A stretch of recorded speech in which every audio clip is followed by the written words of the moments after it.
नमस्कार दोस्तों, आप सभी को श्री गणेश मोबाइल्स में स्वागत है।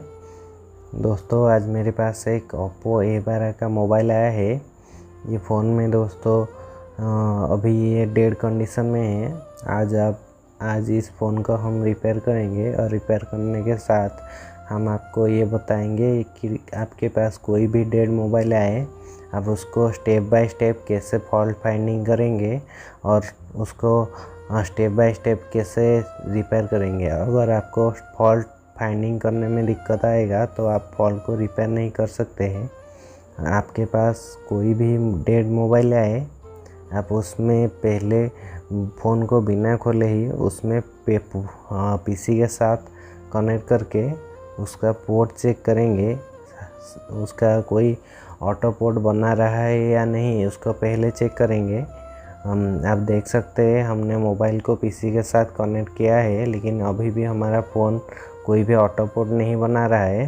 तो इसको अभी हम मैनुअली पोर्ट बना के चेक करेंगे कि मैनुअली ये पोर्ट बन रहा है या नहीं।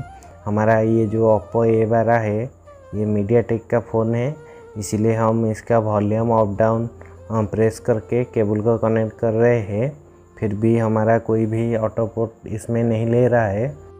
दोस्तों, अगर आपके पास कोई फ़ोन आए जिसमें क्वालकॉम का चिपसेट लगा होगा, अगर वो फ़ोन भी डेड कंडीशन में होता है तो आप उसको पहले वही सेम USB कनेक्ट करेंगे पीसी के साथ। अगर वो फ़ोन कोई ऑटो पोर्ट नहीं ले रहा होगा, फिर आप उसका जो आइडियल पॉइंट होता है उसको शॉर्ट करके पीसी के साथ कनेक्ट करेंगे।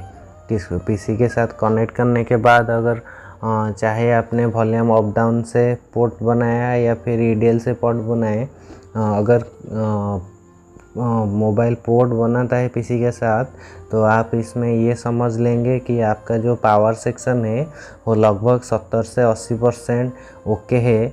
क्योंकि CPU हमारा जब पोर्ट बनाता है तो हमारा जो बॉक का सेक्शन, सारे जो बॉक वोल्टेज, LDO वोल्टेज सारे आउटपुट होने के बाद ही हमारा पोर्ट बनता है। तो हमारा पोर्ट जब शो कर लेता है तो उसके बाद हमारा लगभग 70 से 80% हमारा पावर सेक्शन ओके हो जाता है। उस केस में आप पहले उस फ़ोन को एक बार सॉफ्टवेयर करके देखेंगे।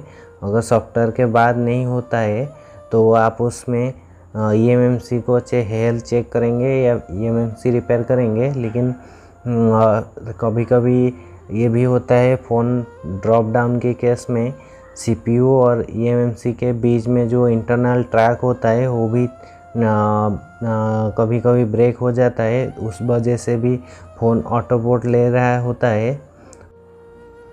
दोस्तों, इस फ़ोन हमारा कोई भी ऑटो पोर्ट नहीं ले रहा था और ना कि ये हमारा जो मैनुअली पोर्ट बना है ये पोर्ट बन रहा था। इसमें अभी हम कूल टेस्टिंग करेंगे। कूल टेस्ट में हमारा जो मल्टीमीटर का रेड प्रोब, इसको हम ग्राउंड कर देंगे और ब्लैक प्रोब से इसको चेक करेंगे।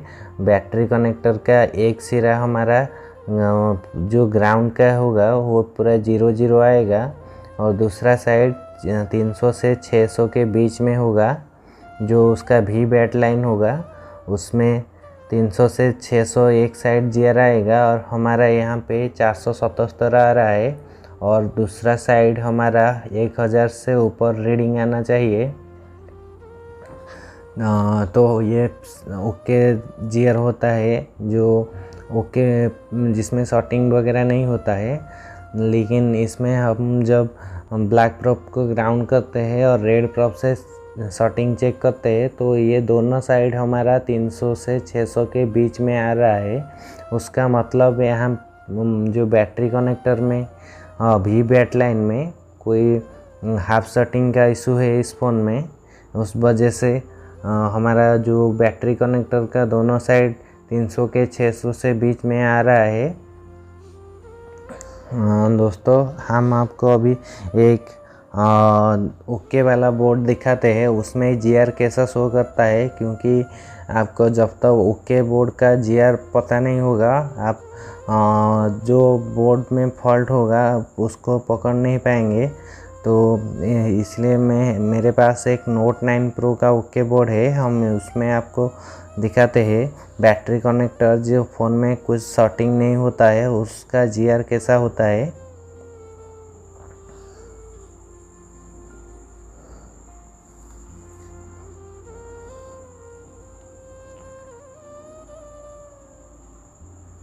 ये देखिए दोस्तों, हमने यहाँ पे रेड प्रोब को हमारा ग्राउंड के साथ कनेक्ट किया है और ब्लैक प्रोब से इसको चेक कर रहे हैं। हमारा जो एक साइड 0 0 आ रहा है वो बैटरी कनेक्टर का नेगेटिव का लाइन है और जो लाइन वी बैट का लाइन है वो 488 का जीआर आ रहा है।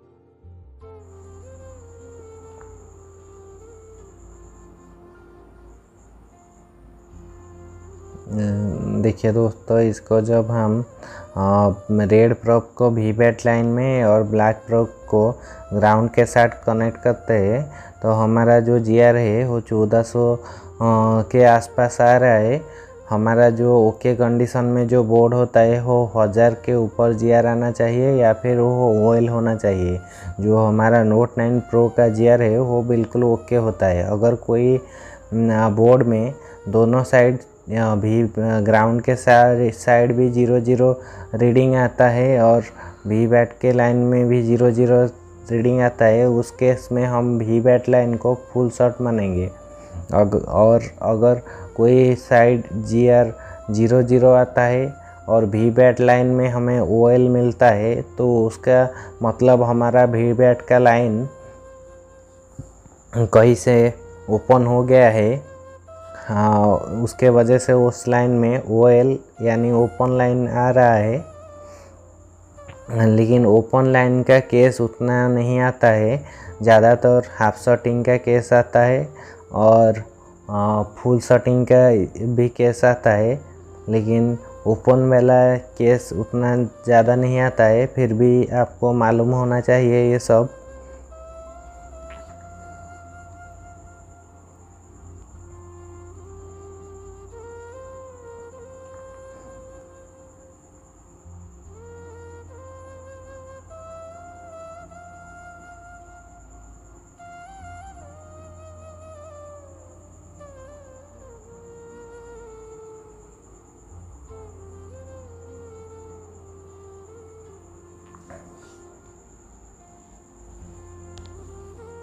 दोस्तों, यहाँ पे आप देख सकते हैं हमारा जो ओप्पो A12 का मोबाइल है ये एक साइड 480 के आसपास जीआर आ रहा है और दूसरे साइड 337 का जीआर आ रहा है। तो अब हम इस बोर्ड का जो सील है उसको रिमूव करते हैं और इसको चेक करते हैं। दोस्तों, हमारे पास जब भी कोई भी सेटिंग का इशू आता है उस केस में हम पूरा बोर्ड का जो सील होता है उसको ओपन करेंगे, क्योंकि हमारे पास तो थर्मल कैमरा है। अगर इस फ़ोन को हम रिपेयर करते तो वो तो 2 मिनट में पता चल जाता किस जगह से हीट हो रहा है और हम उसी जगह का सील सिर्फ ओपन करते और उसी में से फॉल्ट को फाइंड कर लेते। लेकिन मैं ये जो वीडियो बना रहा हूँ, जो टेक्नीशियन भाई है उनके पास थर्मल कैमरा नहीं है, उनके लिए आपके पास कोई भी अगर शॉटिंग का इशू आता है, आप पहले जो टीन का पत्रा है जिस जगह से ये शॉटिंग का इशू आ सकता है, आप सिर्फ ये जो हाफ शॉटिंग का इशू है ज़्यादातर ये VPH लाइन से ही आता है। इसके कारण आप सिर्फ CPU और eMMC को छोड़ के बाकी बोर्ड का जितना भी पतरा है उसको अच्छे से रिमूव करेंगे। रिमूव करने के बाद सारे बोर्ड में आप रोजिन को बिछाएंगे और रोजिन को बिछा के वोल्टेज देंगे तो आपको कहाँ पे सेटिंग है ये पता चल जाएगा।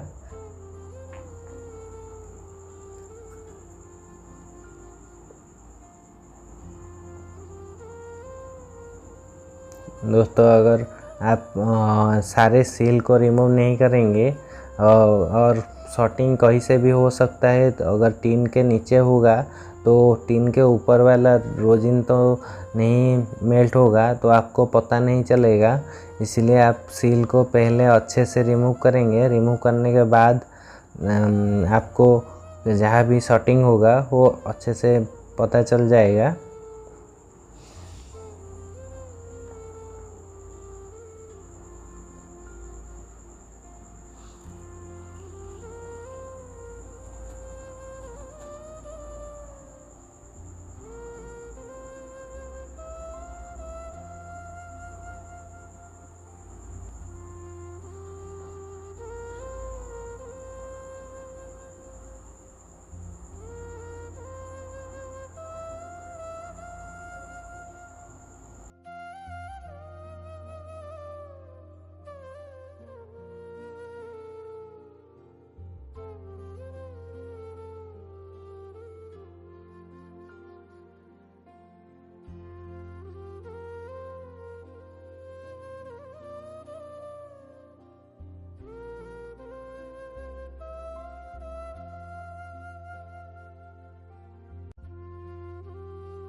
दोस्तों इस फ़ोन में जो सील लगा हुआ था हमने उसको रिमूव कर लिए है।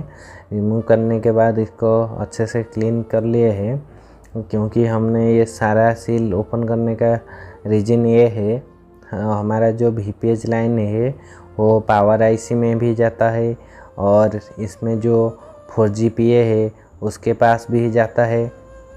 हाँ, तो ऐसे VPH का लाइन बहुत सारा सेक्शन में जाता है, इसलिए अगर कोई लाइन में शॉर्टिंग होगा तो सील ओपन करने के बाद ही पता चल पाएगा। VPH ये जो दोस्तों देख सकते हैं दोस्तों 4-5 कैपेसिटर है, 5 कैपेसिटर है। ये जो फ़ोन का VPH कैपेसिटर इसको बोलते हैं। VPH के लाइन के पास साथ ये पैरेलल में पड़ता है। आप VPH लाइन को किसी भी पावर आईसी के पास में आप देखेंगे 5 बक कोयल होगा, 4-5 बक कोयल होगा। अभी का जो नया मॉडल आता है उसमें ज़्यादा बक कोयल लग के भी आता है, लेकिन हर मॉडल में ये कॉमन है। बक कोयल के और पावर आईसी के बीच में जो कैपेसिटर होता है ये उसका VPH कैपेसिटर होता है। आप इस कैपेसिटर में शॉर्टिंग चेक कर लेंगे। अगर VPH का में कोई भी शॉर्टिंग होगा तब आपको आसानी से पता चल जाएगा।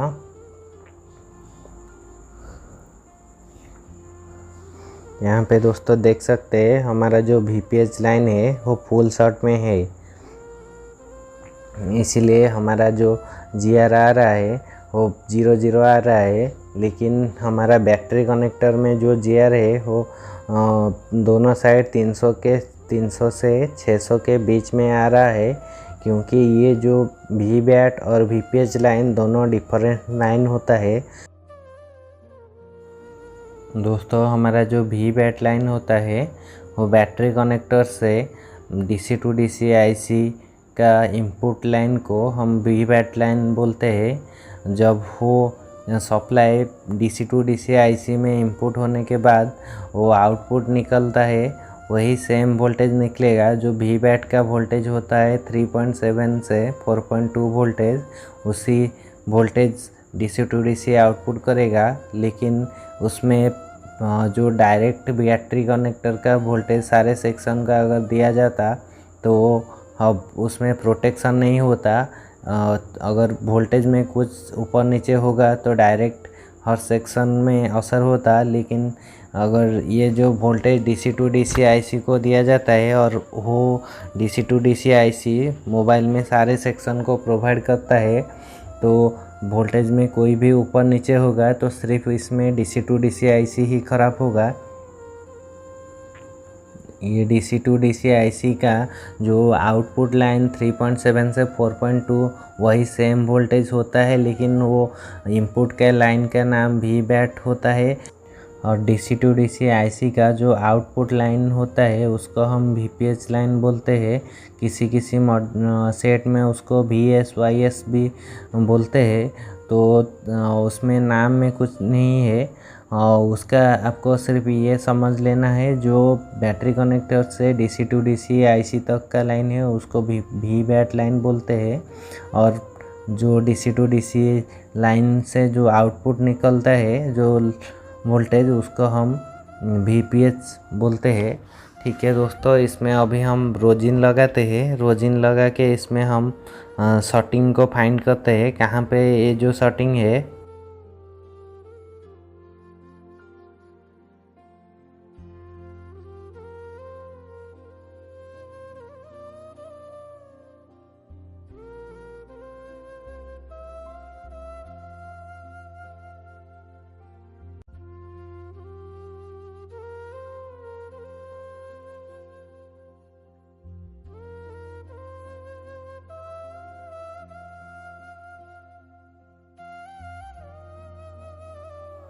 दोस्तों हमारा जो VPH लाइन जिस सेक्शन में जाता है हमने चारों तरफ रोजिन लगा चुके हैं।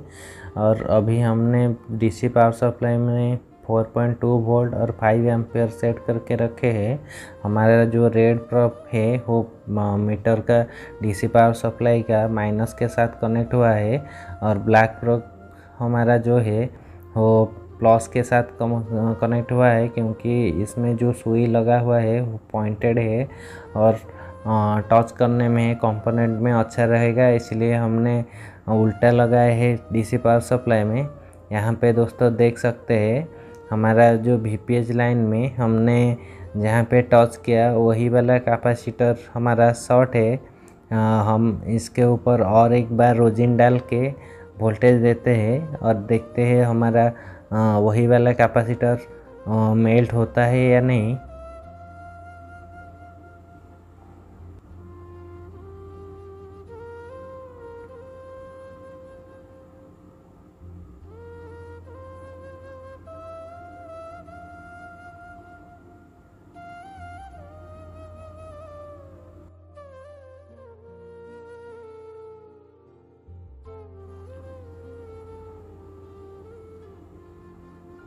दोस्तों यहाँ पे आप देख सकते हैं हमने फिर से दोबारा जब इसमें VPH लाइन में और एक कैपेसिटर में वोल्टेज दिए वही वाला कैपेसिटर हमारा मेल्ट हो रहा है। दोस्तों हम इस कैपेसिटर को अभी हम रिमूव करेंगे। रिमूव करके हम इस लाइन में अभी चेक करेंगे हमारा जो GR है, जो पहले 0 आ रहा था अभी कितना GR आ रहा है। और इसमें अगर GR आता है तो हमारा बैटरी कनेक्टर में जो GR दोनों साइड 300 से 600 के बीच में GR आ रहा था वो ओके बोर्ड जैसे वन साइड में 300 से 600 और एक साइड में 1000 के ऊपर आ रहा है या नहीं। यहाँ पे दोस्तों देख सकते हैं हमारा जो VPH लाइन में जो GR है वो 369 का आ गया है। और दोस्तों इसका जो बैटरी कनेक्टर में GR है वो एक साइड 480 आ रहा है। और इसको जब हम उल्टा करके चेक करेंगे यानी ग्राउंड में ब्लैक को रखेंगे और रेड प्रोब में बैटरी कनेक्टर का VBAT लाइन को चेक करते हैं तो ये हमारा OL आ रहा है, यानी हमारा जो GR है वो ओके आ चुका है।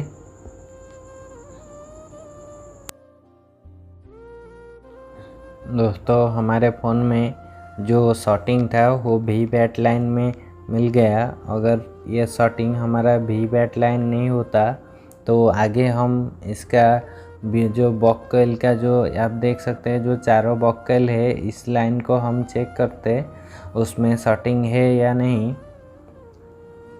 तो हम अभी इसका जो बॉक कॉइल का GR के साथ है उसको अभी थोड़ा सा चेक करेंगे। यहाँ पे दोस्तों आप देख सकते हैं यहाँ पे जब आप कोई भी बॉक कॉइल को चेक करेंगे उसमें आपको कोई बॉक कॉइल बीप साउंड करेगा, लेकिन उसमें आपको कोई हैरान होने का ज़रूरत नहीं है, क्योंकि बॉक कॉइल का जो लाइन होता है वो डायरेक्ट सीपीयू के साथ कनेक्टेड होता है। इस लाइन में हाई एम्पियर का ज़रूरत होता है, इसीलिए ये लाइन में हमें बीप का साउंड शो करता है। लेकिन आप इसमें जो जीआर है उसको चेक करेंगे कि जीआर हमारा बिल्कुल 0 नहीं आना चाहिए। यहाँ पे दोस्तों आप देख सकते हैं, जैसे हम मल्टीमीटर का दोनों प्रोब को ग्राउंड में के साथ कनेक्ट करते हैं तो हमारा जो जीआर है वो बिल्कुल 0 आ रहा था।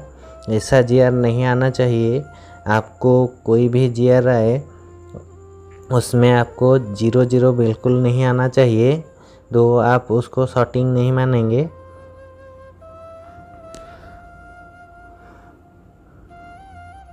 दोस्तों यहाँ पे आप देखें कि हमारा जो जीआर है वो कोई बॉक कॉइल में बिल्कुल लो जीआर दिखा रहा था और उसके साथ में हमें बीप की साउंड भी सुनाई दे रहा था।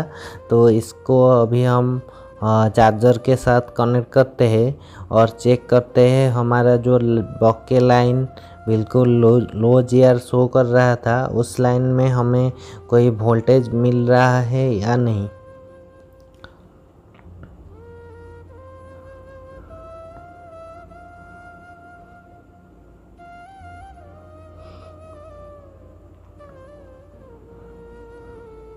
यहाँ पे दोस्तों आप देख सकते हैं हमारा जो वीपेज लाइन फुल शॉट पहले था उसमें अभी 4.17 यानी 4.2 के आसपास वोल्टेज आ गया है। और इसका जो बॉक लाइन है जिसमें हमें बीप के साथ लो जीआर शो कर रहा था उसमें अभी हम वोल्टेज चेक करते हैं।